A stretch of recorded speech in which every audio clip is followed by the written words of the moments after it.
તો ફ્રેન્ડ આપણે ગુજરાતી કોમ્પ્યુટર ચેનલની અંદર તમને મેં કોમ્પ્યુટર હાર્ડ વિશે સમજાવ્યું અને પાછલા વિડીયોની અંદર ઘણું બધું મેં તમને કીધું હતું કે કોમ્પ્યુટર હાર્ડવેરમાં બેઝિક નોલેજ આપેલી. તો પાછળનો વિડીયો જોઈ લેજો, કેમ કે તમને સમજાવ્યું કોમ્પ્યુટરનું પૂરેપૂરું નામ શું છે, ફૂલ ફોર્મ શું છે, અને કોમ્પ્યુટરનો પાવર પ્લાન્ટ અને હોમ બેઝિક નેસેસરી તે સમજાયેલું હતું. ઓકે, આજના વિડીયોમાં આપણે સમજીશું કે કેટલા પ્રકારના કોમ્પ્યુટર હોય છે. ઓકે, તો કોમ્પ્યુટર હાર્ડવેરના કોર્સની અંદર તમને મેં શરૂઆત કરું છું કે કેટલા પ્રકારના કોમ્પ્યુટર હોય છે.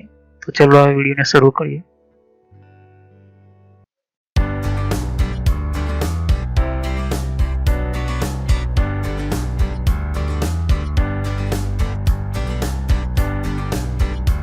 તો કેટલીક તમને વિડીયો શરૂ કરતા પહેલા જાણકારી આપી દઉં છું મારા ચેનલ વિશે કે ગૂગલ પર તમે અથવા ગૂગલ પર જઈને તમે જીમેલમાં લોગિન કરી લો કોમ્પ્યુટરમાં, અને આવી રીતે તમે અહીંયા આગળ જઈને તમે યુટ્યુબ ઓપન કરી લેશો તો તમને અહીંયા આગળ મારી ચેનલ શોધવા માટે અહીંયા આગળ ગુજરાતી કોમ્પ્યુટર ટ્રેનર જેવું તમે ટાઈપ કરશો તો તમને અહીંયા આગળ તમને મળી જશે. અહીંયા આગળ તમને જશો લખીશ ગુજરાતી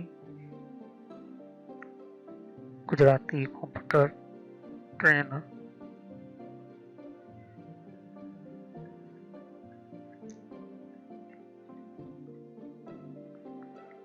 આ રીતે તમારે ટાઈપ કરવાનું છે અને જેવું તમે એને સર્ચ કરશો અથવા એન્ટર મારશો તો તમને પહેલી મારી ચેનલ દેખાશે. બરાબર છે, એ ચેનલ પર તમે આ રીતના ક્લિક કરીને તમે આવી શકો છો. બરાબર છે, તો આ મારી ચેનલ છે, તમે જોઈ શકો છો. અને આ ચેનલની અંદર તમને ઘણું બધું શીખવા મળે છે. અને તમે મોબાઈલમાં ટાઈપ કરશો, યુટ્યુબ ઓપન કરવાનું છે તમારે. યુટ્યુબ ઓપન કરીને આ રીતના ગુજરાતી કોમ્પ્યુટર ટ્રેનર લખવાનું છે. જેવું તમે ટાઈપ કરીને સર્ચ કરશો તો તમને અહીં આગળ પણ તમને આ રીતના એપ્લિકેશનમાં તમને કોમ્પ્યુટરમાં મળી જશે, મતલબ કે આ તમને મળી જશે. બરાબર છે, અહીંયા આવીને તમારે સબસ્ક્રાઈબ પર ક્લિક કરો જેથી મારા સપોર્ટ મળે, અને અહીંયા આગળ બેલ આઇકોન પર આવીને ઓલ પર ક્લિક કરો જેથી જેટલા પણ મેં નવા વિડીયો અપલોડ કરું તો તમને નવી પહેલી જાણકારી તમને વિડીયોની મળે અને તમારાથી વિડીયો મિસ ન થઈ જાય. તો ઓલ પર ક્લિક કરી દો. અહીંયા આગળ તમને ઘણું બધું તમને ચેનલની ઓકે પ્લેલિસ્ટ પર ક્લિક કરી છે. તમે જોઈ શકશો કે મેં પ્લેલિસ્ટ ક્રિએટ કરી છે. જેમ જેમ મેં કન્ટિન્યુ કરતો જશે ને એમ તમને મળતું જશે. બરાબર છે, અહીંયા આગળ તમે વિન્ડોઝ 7 વિશે બેઝિક તમે શીખી શકશો. તો પહેલાં તમે બેઝિકથી શરૂઆત કરો. ઓકે, જેને કોમ્પ્યુટર વિશે ખબર કશું શું છે, વિન્ડોઝ 7 શું છે, કોમ્પ્યુટર શું છે, તો તમે વિન્ડોઝ 7થી શરૂ કરો અને પછી વિન્ડોઝ સોફ્ટવેર તમે આ શરૂ કરો, વિન્ડોઝ ઓફિસ સોફ્ટવેર. ઓકે, એનું પ્લેલિસ્ટ તમે ઓપન કરીને તમે જુઓ તો આ બંનેનું પૂરું થઈ જાય પછી તમે કંટ્રોલ પેનલ શીખો. ઓકે, કંટ્રોલ પેનલ શીખ્યા પછી તમે વિન્ડોઝ ઓએસને કેવી રીતના ઇન્સ્ટોલ કરવાની એ બધું શીખો તો જ તમને મળશે. કેમ કે વધારે નોલેજ સબ સરખી રીતે તમે જોવું તો તમે જોઈ શકો છો.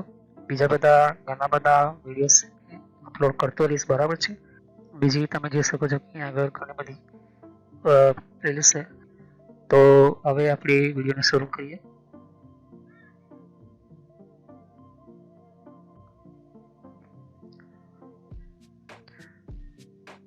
તો કોમ્પ્યુટર તમને ખબર છે કે શું છે. કોમ્પ્યુટરની વિશે તમને પાછળના વિડીયોની જાણકારી આપી કે કોમ્પ્યુટર એક ઇલેક્ટ્રોનિક મશીન છે જે ઇલેક્ટ્રિકલ વીજળીના ઉપકરણથી ચાલે છે. તો કોમ્પ્યુટરની અંદર હંમેશા ડીસી કરંટ ચાલે છે, ડીસી કરંટનો સપ્લાય થાય છે.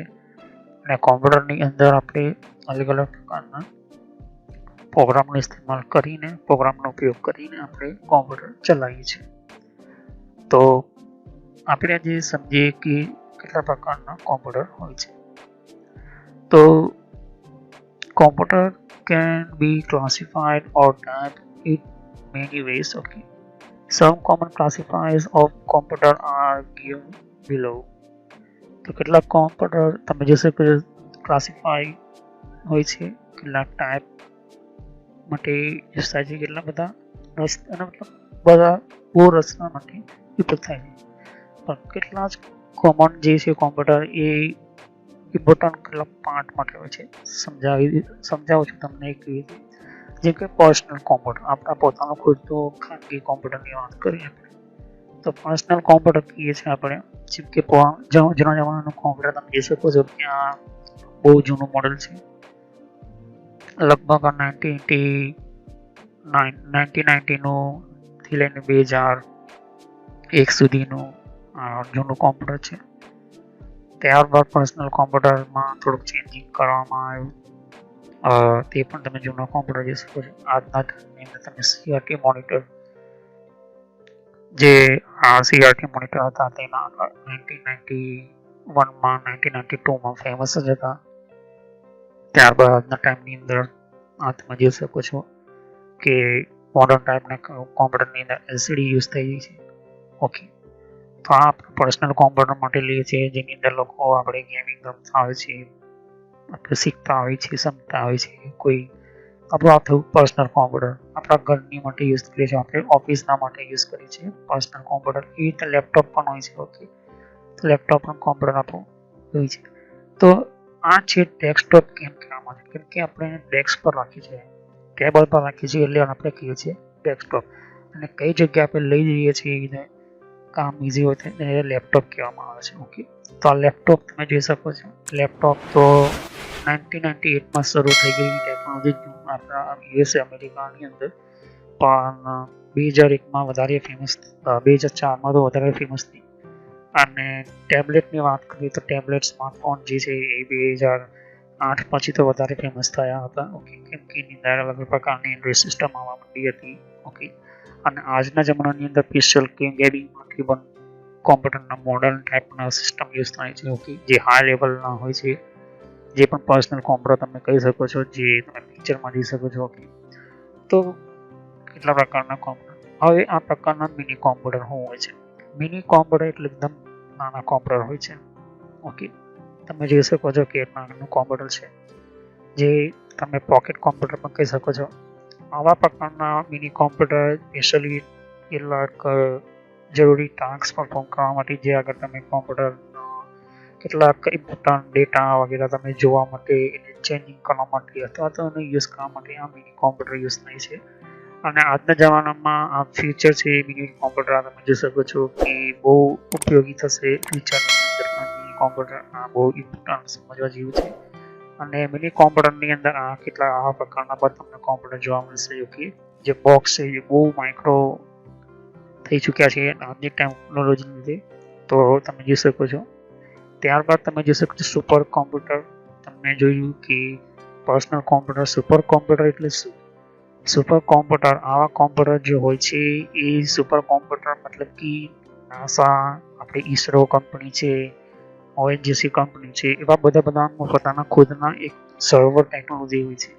એ સર્વરની અંદર બહુ સુપર કોમ્પ્યુટર મતલબ કે કેટલા હજારો, જેમ કે આપણે યુટ્યુબ જોઈએ છીએ તો યુટ્યુબની અંદર જેટલા પણ તમે વિડીયો જોવો છો એ બધા સર્વરથી જ આવે છે. એને સુપર કોમ્પ્યુટર કહેવામાં આવે છે. તો સુપર કોને શું કહેવાય? Supercomputer is the computer with a high level of performance as compared to general purpose computer. તો સુપર લેવલ જે કોમ્પ્યુટર જે હોય છે એ બહુ વધારે હાઈ લેવલ પર કામ કરે છે, બહુ ફાસ્ટ જલ્દી કામ કરે છે. એમાં આપણા જનરલ જે આપણા પર્સનલ કોમ્પ્યુટર કરતાં પણ બહુ વધારે ઝડપી ફાસ્ટ અને આ પરફોર્મ કરે છે. Supercomputer is common measure using floating pointing operating system per second instant billion instruction per second. તો એનું જે સુપર કોમ્પ્યુટરનો જે કોમન યુઝ થાય છે, એનું મેન ઇમ્પોર્ટન્ટ ઓપરેટિંગ પાર્ટ થાય છે એ એક સેકન્ડની અંદર કેટલા હજારો ઇન્સ્ટ્રક્શન, ઓર્ડર્સ અને તમે એના ડેટા ટ્રાન્સફર થઈ શકે છે, સેન્ડ કરી શકે, જે નોર્મલ કોમ્પ્યુટર કરતાં ઘણું બધું ફાસ્ટ હોય છે. This category of course computer is fast and also very expensive. તો આ કેટેગરીના જે કોમ્પ્યુટર હોય છે બહુ ફાસ્ટ હોય છે અને બહુ એક્સપેન્સિવ હોય છે, બહુ ઇમ્પોર્ટન્ટ હોય છે. એની અંદર વર્કસ્ટેશન કોમ્પ્યુટર એડ કરવામાં આવે છે, કેમ કે આપણે કોઈ પણ કંપની જોશો તો કંપની દરેક એવી તેની પોતાના ખુદના એક સર્વરો ટેકનોલોજી હોય છે, એને સુપર કોમ્પ્યુટર તમે કહી શકો છો. ઓકે, જેમ કે માની ચાલે કે આપણું જીઓ છે, જીઓનું ખુદનું પોતાનું સર્વિસ છે, પોતાની ટેકનોલોજી, પોતાનું માર્કેટ છે, પોતાનો ડિવાઇસીસ છે, ટેકનોલોજી છે. તો એ ખુદ પોતાનું સર્વર ટેકનોલોજી બનાવશે અને એના ખુદના પોતાનું સર્વર છે જેની કહેવાય સુપર કોમ્પ્યુટર. તમે એમેઝોન કંપની પર જોઈ શકો. એમેઝોન કંપનીના ખુદના પોતાના સર્વર છે, સર્વર ટેકનોલોજી છે, તે ખુદ પોતાના સર્વર બનાવશે જેની કહેવાય સુપર કોમ્પ્યુટર. તો સુપર કોમ્પ્યુટર જે હોય છે એ computer is categories high end expensive device. Okay, તો આ જૂના જમાનાનું સુપર કોમ્પ્યુટર છે, મતલબ કે 1995નું છે, 1995 છે. પછી ત્યારબાદ એનું ચેન્જ થયું જેને ટાવર ટાઈપ સર્વર કહેવામાં આવે છે. પછી ફ્લેટ ટાઈપના સર્વર આવ્યા. ફ્લેટ ટાઈપના સર્વરની અંદર દેખી શકો છો કે આમાં ફ્લેટ બનાવવામાં આવે છે, અંદર અલગ પ્રકારના સર્વર રૂમ હોય છે અને એ સર્વર રૂમની અંદર તમે જોઈ શકો છો ઘણા બધા ડિવાઇસીસ લગેલો છે. એની સાથે ઘણું બધું એક ઇમ્પોર્ટન્ટ ડેટા સ્ટોર કરવામાં આવે છે, ડેટાને સેન્ડ પણ કરવામાં આવે છે, રિસીવ પણ કરવામાં આવે છે. જેટલા પણ તમે કામ કરો છો ઇમ્પોર્ટન્ટ ડેટા એ બધા સર્વરની અંદર જ હોય છે. તમને જોઈ શકો છો કે આ સુપર કોમ્પ્યુટર હોય છે. તો આની અંદર ઘણા બધા લોકોના ડેટા સ્ટોર થાય છે, જેમ કે યુટ્યુબ જોઈ શકો છો. યુટ્યુબના કેટલા બધા વિડીયો જે છે દરરોજે અપલોડ થાય છે, દરરોજે સ્ટોર થાય છે. ફેસબુક તમે જોશો ઘણા બધા, વોટ્સએપ તમે જોઈ શકો. તો ઘણા બધા કેટલા લાખો હજારો લોકો, કરોડો લોકો પોતાના ફોટો વિડીયો અપલોડ કરતા હોય છે અને એ બધું સ્ટોર થાય છે સર્વરની અંદર. તે એની કહેવામાં છે સુપર કોમ્પ્યુટર. તો આવા સુપર કોમ્પ્યુટર જે હોય છે એ બહુ બધું મેન્ટેન કરવાના ડેટા હોય છે, એના ડેટા બહુ સ્ટોર કરવામાં આવે છે, બહુ જ હાઈ લેવલના એક્સપેન્સિવ ડેટા હોય છે અને એની સિક્યુરિટી પણ બહુ ખાસ રાખવામાં આવે છે. ઓકે, અને એને મેન્ટેન પણ કરવામાં આવે છે. જરૂર પડે ટાઈમ ટુ ટાઈમ એની અંદર કોઈ પ્રકારની પ્રોબ્લેમ થાય તો પણ એને ચલાવવા માટે એન્જિનિયર હોય છે, એને સુધારવા માટે એવા એન્જિનિયર હોય છે. ઓકે, તો તમે જોઈ શકો છો કારણ કે જેટલા પણ વધારે ટ્રાફિક આવશે, જેટલા લોકોને યુઝ કરશે એટલું વધારે લોડ આવશે. તો એ પણ બધું મેન્ટેન કંપની પોતે કરતી હોય છે. ઓકે, તો આપણા સિમ્પલ સાદા કોમ્પ્યુટર કરતાં વધારે એવું રાખવું પડે છે સ્પીડ, તો એ વધારે તમે જોઈ શકો છો કે એ રિપ્લાય આપી શકે ના. તો આવા સુપર કોમ્પ્યુટરો તમે જોઈ શકો છો. ગૂગલના પોતાના ખુદના સોફ્ટવેરના પ્રોગ્રામ સિસ્ટમ હોય છે, ગૂગલના ખુદના પોતાના સર્વર હોય છે, ફેસબુકના પોતાના છે, એમેઝોન કંપની પોતાના સર્વર હોય છે. નેક્સ્ટ છે mainframe computer. Mainframe computer એક પ્રકારનું સુપર કોમ્પ્યુટર છે પણ એ એક સ્ટેપ આગળનું વધારે છે. Mainframe computer informationally called mainframe or big iron. તો જે સુપર કોમ્પ્યુટરથી પણ થોડુંક વધારે એક સ્ટેપ લેવલ વધારે છે. તો is a computer is a primarily by large organization for critical application. તો મેન ફ્રેમ કોમ્પ્યુટર જે છે એને મેન કહેવામાં છે બિગ આયરન, મતલબ મોટું ઇમ્પોર્ટન્ટ પાર્ટ તમે કહી શકો છો. જેમ કે નાસા, NASA. નાસા જે છે એ અમેરિકાની ખુફિયા જાણકારીથી લઈને સેટેલાઇટથી લઈને બધી જ ઇન્સ્ટ્રક્શન જેવી છે એ ઇમ્પોર્ટન્ટ ડેટા આવી મેન ફ્રેમ કોમ્પ્યુટરમાં જ રાખે છે. હવે મેન ફ્રેમ કોમ્પ્યુટર હંમેશા ક્યારે પણ બંધ થતા નથી અને બંધ કરવા માટે પણ એની માટે અલગથી બીજા સિસ્ટમ ઊભા કરવામાં આવે છે. ઓકે, જ્યારે કોઈ સિસ્ટમ બંધ થાય તેની જગ્યાએ બીજું પણ સિસ્ટમ તૈયાર થયેલું જ હોય છે. જેવું એક બંધ થાય તો બીજું ઓટોમેટિક જગ્યા લઈ લે છે. આવા ક્રિટિકલ એપ્લિકેશન જે હોય છે એવી એપ્લિકેશનો જેમ કે તમે જોઈ શકો ડિફેન્સ સિસ્ટમ છે આર્મીનું. તો આર્મીનું જે ડિફિકલ્ટ ટાસ્ક એ હોય છે કે કોઈ પ્રકારની મિસાઇલ્સ વગેરે જે હોય છે ડેટા વચ્ચે સેન્ડિંગ થતા હોય, રિસાઇવ થતા તો 1 મિનિટ પણ બંધ થઈ જાય તો એનો બહુ મોટું નુકસાન થઈ શકે છે. તો એ બહુ ઇમ્પોર્ટન્ટ છે અહીં આગળ. તો આવા બધા ડેટાની અંદર સ્ટોર રાખવા માટે મેન ફ્રેમ કોમ્પ્યુટર છે અહીં આગળ. અને આના ડેટા બલ્ક ડેટા પ્રોસેસિંગ થાય છે. બલ્ક ડેટા મતલબ કે એક સિંગલમાં નહીં થતા, બહુ ઇમ્પોર્ટન્ટ ડેટા હોય છે એના, કેમ કે એ ડેટાને પણ સેફ રાખવામાં આવે છે અને આમાં જે છે it is a high capacity મતલબ કે એની કેપેસિટી વધારે રાખવામાં આવે છે. કોસ્ટલી કોમ્પોનન્ટ મતલબ ખર્ચો પણ બહુ થાય છે એની અંદર. ઓકે, તો આવા પ્રકારના સર્વરો જે હોય છે કોઈ સિમ્પલ કોમ્પોનન્ટના સર્વર નહીં હોતા. એનું રીઝન એ છે કેમ કે જેટલું પાવર લે છે એટલું હીટિંગ પણ થાય છે, કુલિંગ સિસ્ટમ પણ રાખવું પડે છે. એની સાથે ઇન્જિનિયરના નેટવર્કિંગ ઘણું બધું રાખવામાં આવે છે એના પર. હવે નેક્સ્ટ જે આપણું કોમ્પ્યુટર છે એને કહેવામાં આવે છે એમ્બેડેડ કોમ્પ્યુટર. એમ્બેડેડ કોમ્પ્યુટર બહુ જગ્યાએ યુઝ થાય છે આજના જમાનામાં, આજના ટાઈમમાં. તો embedded system is computer system. Embedded system A computer જ છે અને communication computer processor, computer memory, and input output peripheral device as a dedicated function within large mechanical or electrical system. તો કોમ્બિનેશન જે છે કોમ્પ્યુટરનું પ્રોસેસર એ કોમ્પ્યુટરના પ્રોસેસરની જોડે જોડેલું છે. Processor જોડે મેમરી જોડેલું છે, મેમરી જોડે ઇનપુટ આઉટપુટ કેટલાક ડિવાઇસીસ જોડેલા હોય છે. આ બધાનું કોમ્બિનેશન કરીને એક ફંક્શન તૈયાર કરવામાં આવે છે. એને મોટા જે મશીનો હોય છે, લાર્જ મશીનો હોય છે અથવા ઇલેક્ટ્રિકલ સિસ્ટમો ચલાવવા માટે આ કોમ્પ્યુટરનો ઉપયોગ થાય છે. તમે જોઈ શકો છો કે આ એક કોમ્પ્યુટર છે જેને આર્ડિનો યુનો એક બોર્ડ કહેવામાં આવે છે. પણ આ છે કોમ્પ્યુટર જ કેમ કે એ પ્રોગ્રામ પર કામ કરે છે. ઓકે, બીજું એક તમે બતાવી દો. તમે આ બીજી પ્રોસેસર વાળું છે, આ પણ કોમ્પ્યુટર જ છે. ઓકે, તમે પણ જોઈ શકો છો આ કોમ્પ્યુટર છે એકદમ સ્મોલ ચિપ થઈ ગઈ છે આજના જમાનાની અંદર, આજના ટાઈમની અંદર. બીજું એક તમને કોમ્પ્યુટર બતાવો, આ પણ એક કોમ્પ્યુટર જ છે. તમે જોઈ શકો છો.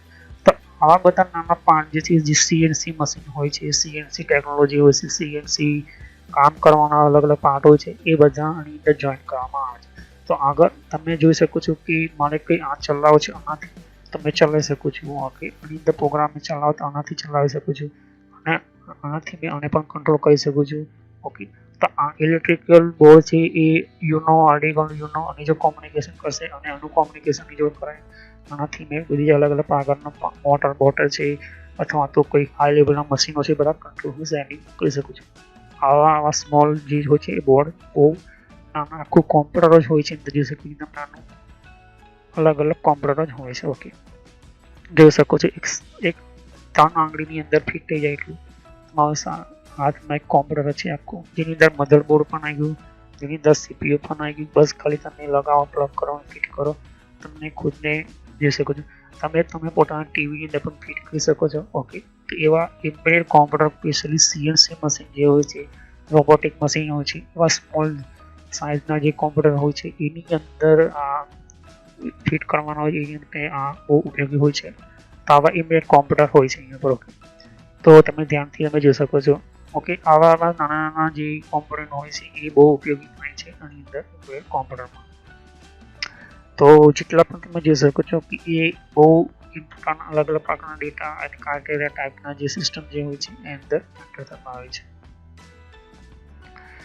નેક્સ્ટ વિડીયોમાં આપણે સમજીશું કે હાર્ડવેર શું હોય છે અને હાર્ડવેર શા માટે કહેવામાં આવે છે. આપણે હાર્ડવેરનું બહુ સમજીએ તો હાર્ડવેર વિશે સમજીશું. તો ચલે હવે આપણે નવા વિડીયોમાં મળીશું. વોટ ઇઝ હાર્ડવેર શું હોય છે. તો thank you, have nice day. Next time I will continue on this topic. Hardware શું હોય છે તો આપણે નવા વિડીયોની અંદર આપણે સમજીશું કે હાર્ડવેર શું હોય છે. તો થેન્ક યુ.